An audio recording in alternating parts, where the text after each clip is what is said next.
Hello children, good morning. So today we are going to continue the chapter Organism and Populations. So today we are going to focus upon adaptation of organisms and populations. Okay, so first let us see regarding adaptation. So adaptation is any attribute of the organism. It can be morphological, physiological or behavioral change. So that enables that organism to survive and reproduce in that habitat.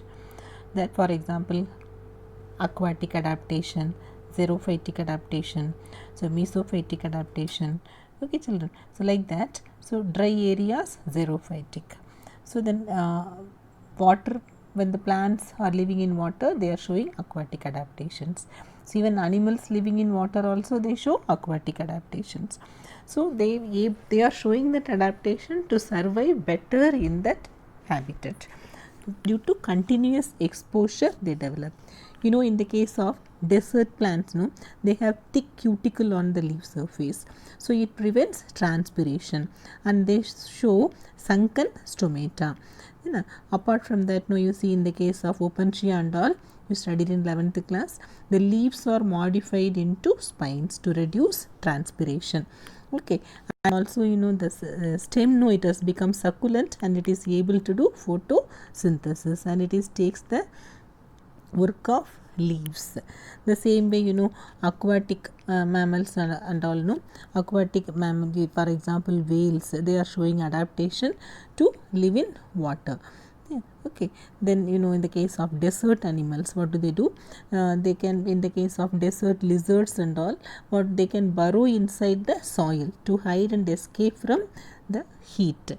And even the case of human people also, the tribal people, those are living in mountain and high altitudes. So what do? They are having no adaptation, particular adaptation. They show high count of RBC and the total hemoglobin also will be more for them, and they show high vital capacity than normal people, the people living in plains. That is adaptation because they are living in exposed for longer time under high altitude. So if some people know, when they go, they climb mountains, they may show altitude sickness. All cannot climb mountain, so some people they are showing the altitude sickness. So because the atmospheric pressure it varies and oxygen content is less, so that's why mountaineers they carry oxygen cylinders and all. Okay, so whatever it is, so we can say that it is favorable adjustment. Whatever organisms survive in a particular habitat, they show some favorable adaptation to the environment by changing the size or shape or color of the organism. Polar bear, it is white, will be white in color, and other bears it will be black in color or brown in color. So because they are camouflaging. Parrots are green. Why they are green in color? Because they are in between the trees, plants, leaves and all. Grasshopper green in color, stick inside will be looking like a stick. They are camouflaging to, because the predators they cannot find them, so to escape from the predators they show like that. Each and every animal they are showing the best adaptation to survive better in the particular habitat. Next, let us see the population attributes. So there are different type of attributes are there in a population. So some of them are birth rate, that is natality, death rate, mortality, and sex ratio, male female ratio, population density. So it consists of individual of different age group. Actually age group you can classify them into pre-reproductive, reproductive and post-reproductive. So it can be placed under pyramids, that you call that as age pyramids. Okay, the shape of the pyramids indicates the growth status of the population. Population are of three types. It can be expanding population, that is growing population, or stable population, or declining population. Okay, now let us go to the age pyramids. So here three age pyramids are there. The first one, that is expanding population. You can see the base, the pre-reproductive people they are more, and the reproductive also more, and the post-reproductive is less.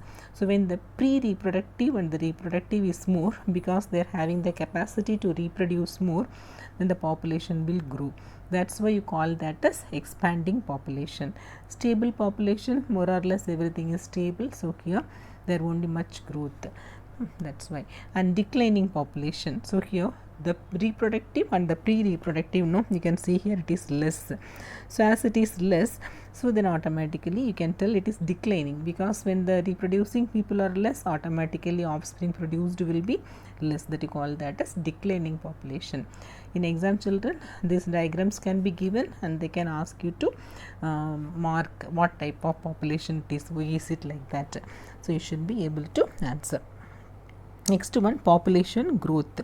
So population growth, it is not static, it will be varying time to time, it can vary. So why is it varying? It depends upon the availability of food, okay, and apart from the shelter and the weather, whatever it is there. For us human being, when you see employment and other conditions also there.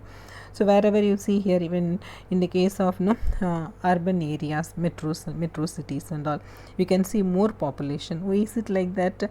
It is not due to birth rate, it is due to immigration, because the people from other areas, to find employment, they go to urban areas and all.